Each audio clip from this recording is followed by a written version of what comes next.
Ken talks about our house being authentic and all that, and I'm just thinking, this is the grace of God. This is the grace of God. I didn't know people were phony at home. Wow. If it was a missionary in Haiti, the spiritual warfare can look different. Sometimes it can be more overt and less covert. There's no way to get around it. I mean, it's like everything else. If God didn't do the work, if God didn't build a building, Yes. then it would be in vain. It's fun. It's fun to sit here and watch and listen. Oh, man. I just hear it nod my head because I lived through all of it. I see my parents up on the platform, and I don't know Aunt Pam the same way, but I'm like, it's legit. I don't know if other kids think that about their parents. If there's some kids that look at their parents and go, phonies. They got Right. everybody fooled. See, I grew up in a I sit very there and I just- authentically Christian home. Not perfect. No. Nobody's saying We're perfect. We're not very worshiping men. authentically Far from perfect. Christian. We're not And worshiping men. I didn't know people were phony at home Wow. till I went into their home. I didn't know that existed because I grew up in a home where that was not the case. I can remember the first time that I went to a friend's house and realized there was no peace in that home. And I was like, I just want to go home where there is peace. Yeah. The presence of God Yeah. on my parents brought about the fruit of the Spirit of Right, peace and love. Wow. And I can remember going home from that home and thinking the whole time I was there, I was like, there's no peace. And that was the awakening to me that the people that when I would see them at church after that, I wasn't judgmental of them. I felt horrible for them and their kids Right. who were my friends. Yeah. They were my friends. They were my church friends, and we were best of friends. That's why I ended up at their house. But I felt so bad for the whole situation. I thought, I don't know how to fix that, but somebody needs to, Yeah. I'm 10 years old, and I'm thinking somebody needs to fix that. Wow. Yeah. You can just sense it. Yeah. And God, God's the one that does it, but you have to be willing to be yielded to Him, right? And to have, Ken talks about our house being authentic and all that, and I'm just thinking, this is the grace of God. This is the grace of God. Because we were far from perfect parents. His mom authentically was pretty imperfect. close. His mom was pretty close to Authentically perfect, but no, it's the grace of God. Authentically love the Lord. Yeah. I'm really big into motivation. And it was obvious that mom and dad are motivated to always try to do the right thing. You Right. have your bad days, you mess up now and then, but it was clear that their ultimate goal and motivation is we love God and we want what's best for our kids. Right. Absolutely. Throw a question at your dad that would just get us going. What do you? Well, I mentioned that one earlier about the difference in missions and like riding Yes, on a let's boat. go and let's there's go no that Skype, direction. There's no Skype. There's no FaceTime. There's no. Let's go that It's just direction. kinda Talk about different. the difference between As in historically, missions back in the day. historically. When you were a kid, when you were a missionary, and what it might look like now. when your parents, y'all, how did you get to the mission field? Okay, so our first, back in 1958, again, I was there, but I don't have firsthand knowledge. I was 7 months old, but we went to the mission field on a freighter. On a freighter. So there's freighters would have a few cabins that you could book passage on, and in fact we went with another Independent Baptist missionary family, the Lavenders, back in 1958, and the big story about that was I was 7 months old, and my mom was breastfeeding me, and then she got sick, and she wasn't able to do that. Well, we didn't have any formula or anything like that, so they gave me 7-Up for the last however many days You of the had to trip. get something in your system, and you couldn't. So my oldest brother is 6'3", and then the next one is 6'4", and then John's 6'5", and of course John's you were son. raised on 7-Up. And then I'm doing well to make 6 feet, Stunted So your growth. and my mom died. Her dying day, she believed that probably the difference there was my growth was stunted because I was 7-Up. So you're on this freighter, and you're a baby, but Yeah. they're going over on a ship that's carrying freight. Right. And it has right. a few Yeah, cabins that's- for folks to yeah. ride on. So that's how we went. And then back and forth, in the 60s, I remember going on, we took ocean liners. And but then we came back in 68. I was 10 years old, and we came back on a plane. And that was the first time. And that was, by that time, it was getting to the point where it was expensive to go Right. on a ship. I mean, they weren't cruises. I mean, you were traveling. Right. Dad used to say that one of the good things about it was, first of all, you could ship your stuff over with you, and because you were on board, it was cheaper shipping, so you saved there. But you're also on the ship for about a month. Yes, you're So he said, you got your support for this month, and then you got on the boat, and then by the time you got to the field, you had another month's support, and in between, everything was taken care of. So there was that, but it got to the point where it was too expensive, and so we went by plane. Yeah, that's a little different than traveling today. by airplane. And so that's pretty much been the way of travel and missions. And communication was a lot different then too. I mean, we had communication. When we first arrived on the field in Indonesia, this was before iPhones and yes. I mean, I don't know when Al Gore invented the internet, right? I don't know when that was, but I remember we started going online around 1995 was when the first that I did. And so we arrived in Indonesia in 87, and there was no computers, internet, the whole thing. Right. I had an Apple II computer, but we weren't online. So the only you used snail mail, what we call snail mail for communication, or you pick up the phone. But like you were saying about your parents in Idaho, yes, a phone call was $3 a minute from and Indonesia. $3 would buy and would buy $3 half in a tank of gas. 1987. In 1987 was a lot more than it is today, Yes. and plus we were first-term missionaries, so you're working with less as well. So so the only time you would ever call for any reason would be an emergency. Right. And then the internet came online, and we started doing the voice over internet protocol, VIPs where you could get a phone card, and by the time our kids graduated from high school, they could get a phone card specifically for Indonesia, dial the number, and then dial another long number code, and then it would go over the internet line, Right. and we could pick up on the field, and that was really that great. was a big advancement. That was a huge advancement. That was great. I remember when Ken was in Bible college, he would call us using this, and he would call sometimes. It'd be like 12 o'clock, 1 o'clock in the afternoon, Right. which meant for him, it's the middle of the night. We're like, Ken, what in the world are you doing? Why are you up? But he would either be working or he would be traveling back from a ministry over the weekend. And what or state were something. you in at that time? California. In California. And he would say, you used to go to Palm Beach or Palm Springs or something. What was it? Our extension ministry. Your extension in ministry. Blythe, California. Was that Blythe? And he would say, we're driving back from, wherever he was, and my friend's asleep next to me, and I just want to talk to somebody while I'm driving. So technology was great. Yeah, Technology is great. Tremendous. I mean, there's a lot of bad in technology. Sure. But the world is a lot smaller because of technology. Yes.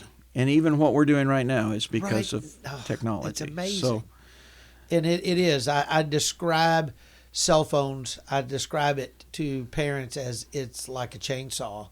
My dad could take a chainsaw and drop a tree between two houses. I've done it with him many times where people would be afraid. My dad would come in, do all the measurements, and cut that thing just the right way, wedge it just right, pop that thing and drop it right between two houses.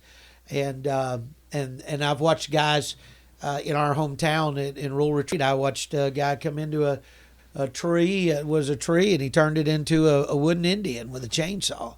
Wow. I watched him turn, stumps into bears and eagles. I go, wow. And then I've seen somebody take a chainsaw at a ice celebration and turn ice into beautiful works of art. But I worked in tree service for years, and I watched a guy turn his eye away from a chainsaw for a few seconds and mangle himself. Mm-hmm. And the cell phone has the incredible ability to be an incredible tool But if you take your eye off that thing, it gets away from you. Yeah. Sure. It can destroy your life. And technology seems like just in general to be that way. But it has made the world a much smaller place in that regard. Doesn't take away at all from the fact that you're hugging grandma and grandpa goodbye, and you're taking their grandkids to a strange culture, and culture shock is a very real thing. Yes. And, yes, and it even is. within the states, you can have really serious cultural misunderstandings. Really it can be interesting, but when we're talking about going to overseas, Yeah, the distance does make a difference, even with the technology. even with the technology, But- we can't downplay. It's amazing, and it makes it. But there's other ways too, which I could see, and maybe I shouldn't be doing the talking. I should be asked questions, but I have seen technology make people really homesick where they can't get over it, Mm. and they feel like they just Yeah. got to Yeah. go home. In other words, if you were there, you almost had to get locked into your community and make connections and things, Yeah. but because they Yeah. were still so connected to home, it can become an issue sometimes. I could actually give you, and of course I'd never do it, but I could actually give you the name of a missionary couple where that was, A very real issue. a very real issue, because the husband was in language school and ministry, language and all that, and the wife was just isolated. She's on the phone with her mom, every day, and that was It became the a detriment. coping thing. But, Yeah. and that's a good thing, but It can be. It's just. it It's like can be, anything yeah. else. It has to be in its place. Right. We have to keep things in their place because it can become problematic. Ken, talk to us. Give us some ideas. Talk to your dad a little bit, and just talk about missions. Talk about some of Sure. y'all's experiences. We just had a conversation in the car going to regionals about spiritual warfare, and it was neat to hear some of the perspectives from people who grew up in America. But I remembered some things on the mission field that were different. It's the same enemy, but it can manifest differently, in my opinion. For example, talking to a pastor from Haiti who was a missionary in Haiti, the spiritual warfare can look different. Sometimes it can be more overt and less covert. Sometimes that kind of stuff's interesting. Was there anything specific from the field there that, demonism, stuff like that was just different in that culture, in that place, that maybe somebody who's thinking about going to the mission field or just grew up here in the States would be like, oh, I didn't realize people still dealt with that kind of stuff. I mean, in the Bible, they were casting out demons and doing all of that. We just don't see that kind of stuff here in America as overtly. Right. As far as spiritual warfare being there in terms of spiritism, that kind of thing, demonic activity, which, by the way, Satan is real, and demonic activity is taking place in both Constantly. the Western world Yes. and the Eastern world. But the Eastern world being less materialistic than the Western world, and by materialistic, I'm not talking about money and things and all that. That might be part of it, but the idea of the material, the visible, the tangible, Right. the physical. Right. We tend to relegate anything that can't be explained by science or can't be touched, felt, seen with a secular Western world view. We don't believe that's real. Angels aren't real, demons aren't real, Yes. hell isn't real. The whole thing. Whereas in most of the Eastern world, the spiritual realm, the demonic realm, is as real as the physical realm. To them, they live in that reality. Yes. They're Yes. very much believers in the Yes. spirit realm. When I landed in Albania for the first time, you couldn't go down the street, but people have weird effigies hanging from their porch to keep spirits away. And in our, here, people you would be considered crazy if you had something like that. But that was the common thing. Yeah. In other words, they were very attuned to the spiritual versus the material. Right. And that's the reality that you're seeing in that mission. So the form it took in Indonesia. Indonesia is Muslim, primarily Muslim, depending on which island. Some islands are quote unquote Christian, but the majority is definitely Muslim, and yet before Islam came down the Malay Peninsula and into the archipelago of Indonesia, they were very much animistic, and Hinduism was there as well, but very much animistic, and so there's still that animism, and even Islam itself, there is a great deal of animism in Islam Within it. with the genes and the different things like that, but so animism is there under the surface throughout Indonesia. There's always that mixture that takes place, and so we would run into different things. Like it would not be uncommon to see like a handbill pasted on the side of a wall of a house or a telephone pole or something, and offering what they call Tenaga Dalam, and Tenaga is power, Dalam is inner, so it's inner power, and what it is, it's basically a demonic influence. How you can study from this person, and you can have this inner power to get what you want. You want to get the girl, you want the job, you want to be you want to be stronger than your friends, power. Whatever. So, and it's basically demonism. Right. There are what they call dukus out in Central Java, where we started our first work, where Ken was born, in the city of Yogyakarta, and there are dukus, and dukus are, the closest term we would have for it would probably be witch doctor. Okay, but the duku is the person with the power. And I remember one of the hard things, my first experience with that in ministry was one of the ladies in our church was having some problems, and we found out that she had gone back to the duku. She had professed faith in Christ, and but she hadn't grown, and she'd gone back to the duku. Right. And that just, I've never forgotten that. I'm like, how...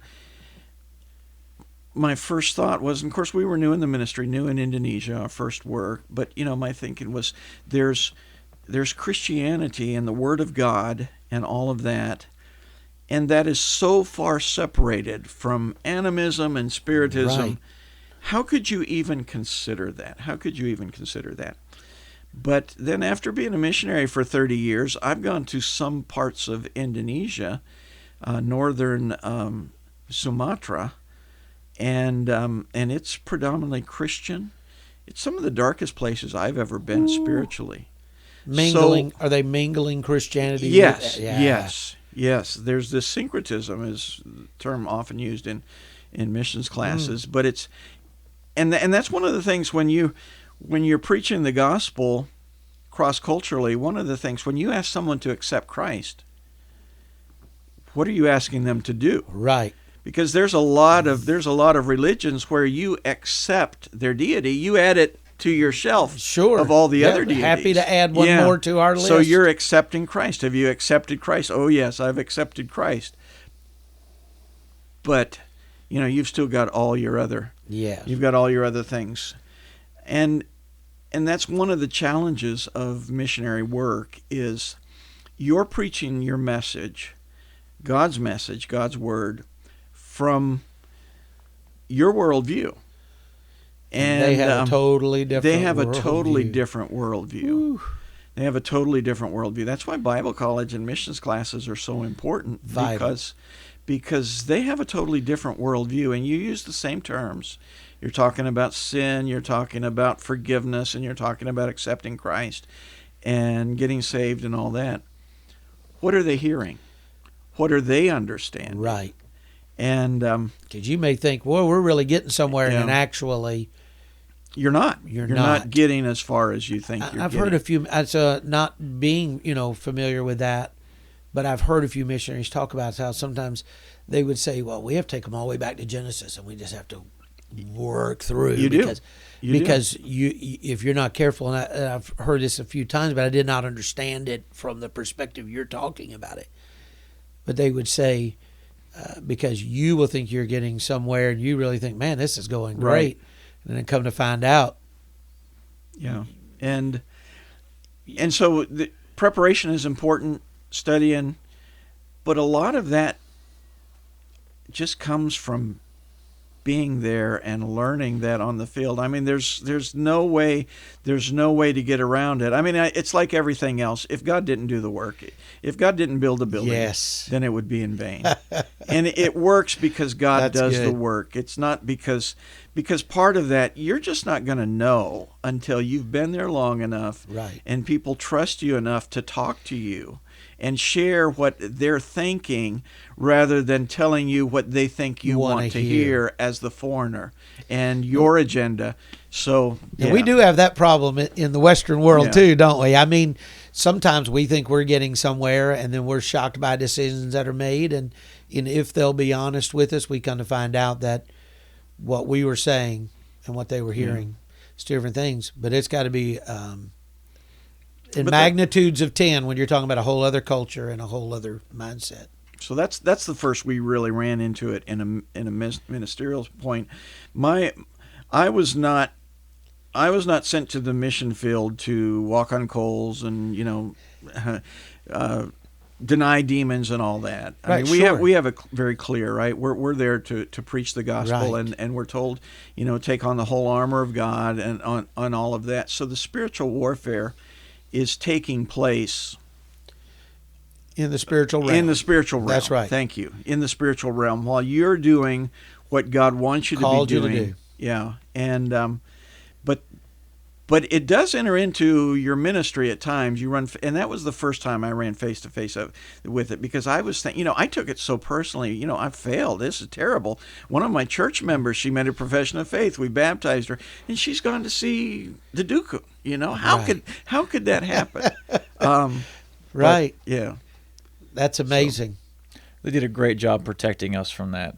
We had no idea what was going on in that Right. sense a lot of the time. Right. So there I was will a say- sense of realism in the home. They didn't fake anything, but the stuff we didn't need to know about, that we didn't need to be bothered at 8 or 12, we didn't know about, and I that do was great. believe one of the best things parents can do, and Ken, you could probably, I mean, it sounds like it's what you're saying.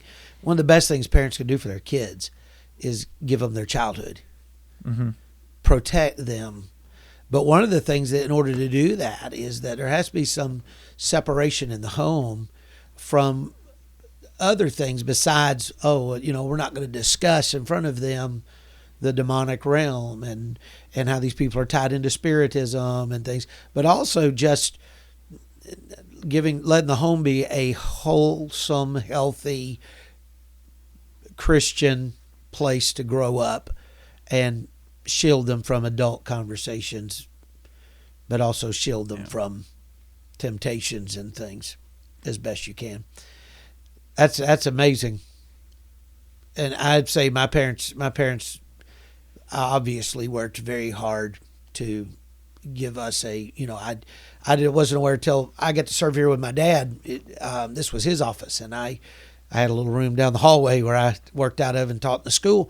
And it wasn't until I had been serving under him for about 3 years before he started we're just talking, and all of a sudden I'm realizing all the things they went through at the different churches we were at, and I'm like, I thought that was the most wonderful place in the world. Right. They're like, well, it was. But at the same time, we're dealing with lost people whose lives are under the influence of the enemy, and Well, that was one area in my own personal ministry where I know my kids would attest to this, where my wife is such a tremendous blessing, because we homeschooled the kids, and Nancy had such a great relationship with them, and she's a great teacher. And I'm not just talking about schooling; I'm talking about discipling your children. And she just poured herself into our home and into our kids. And so I'm the one sitting here in front of the camera talking into the microphone, but I would be remiss because, the kind of home he had, a lot of the credit to that goes to, now I wasn't an absentee father. I get it. There, I totally get but it. she poured her life. That little into phrase the in our kids. Bible, keep her at home, Exactly. is such There a in 2 powerful Timothy, yeah. phrase. My home's the same way. My son's sitting here just off camera, is behind the scenes for all this, but there's no way. And I was not an absentee father, but my wife was excellent at guiding our children's lives towards Christ and the things of God, and keeping their focus on the right things while we're fighting hell by the acres and devils by the dozen in our own personal ministries. And I know feel the same way. Yes, sir. I love that phrase, keepers at home. There's another one the Lord showed me a while ago, guide the house. Guide the house. Guide the house, keepers at home. What a great position of leadership and authority. And it's under the husband. Sure. Everybody's under somebody. What a key role, to lead in my life for my mother, and as my wife leads in the lives of our children. I think every man that is sat in that seat at some point ends up at this point where they would say, "Nah, hold on a second. My wife, I couldn't." Yeah. And Absolutely. And I think that that's another podcast, but it's one somebody needs to have. I just to talk about the depth of that is very real. I sense it in my home. I definitely was the beneficiary of that in the home I grew up in, and I hear that from this chair week after week, and it's a blessing. We can't do it without the team, our partners, our spouses, and God works in their lives just like He works in ours. Yeah. And I thank God for that. Well, I wish we had hours to do this again, because I just feel like we're leaving so much on the table. Maybe another day you guys will be able to be back with us. I really want to thank you for your time. Thank you. It's important to Thank us. you, Pastor. Yeah. I want to thank you for joining us on the Iron Men of the Second Mile podcast. And we hope and pray you'll have a blessed week. God bless you. If you're enjoying the Iron Men of the Second Mile podcast, please give us a follow on Spotify or a subscribe on the YouTube channel. Both of those actions will help us drive this into the public forum. Your comments can make a big difference, and also the feedback you give us will help us improve in the days ahead. We appreciate you and hope you'll continue to listen to the Iron Men of the Second Mile podcast.